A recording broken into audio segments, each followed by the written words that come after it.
E aí galera, beleza?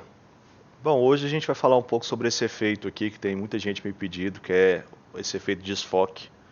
Bom, eu vou indicar para vocês um lugar onde vocês podem conseguir vários patches.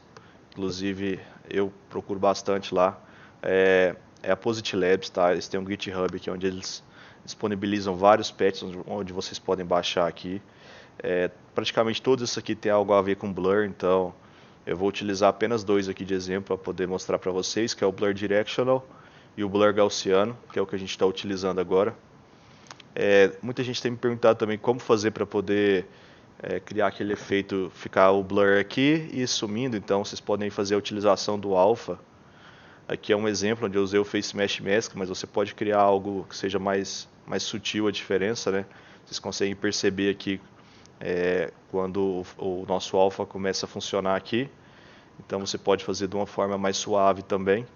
Lembrando de ativar o invert, senão ele vai pegar apenas a área que a gente tinha deixado aqui ativada no nosso alpha, né?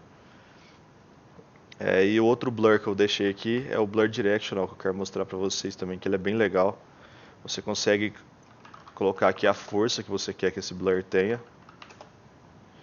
E você consegue também colocar a direção aqui. Então, você vai mudando a direção de acordo com os valores que você colocar aqui. E aí você pode criar esse efeito aqui de blur, tá? E a mesma coisa, você pode vir aqui adicionar o alpha. Aqui vocês conseguem perceber melhor como está o recorte. Então, para você pode criar algo mais sutil aqui no Photoshop, para poder fazer essa transição entre um efeito e o seu alpha.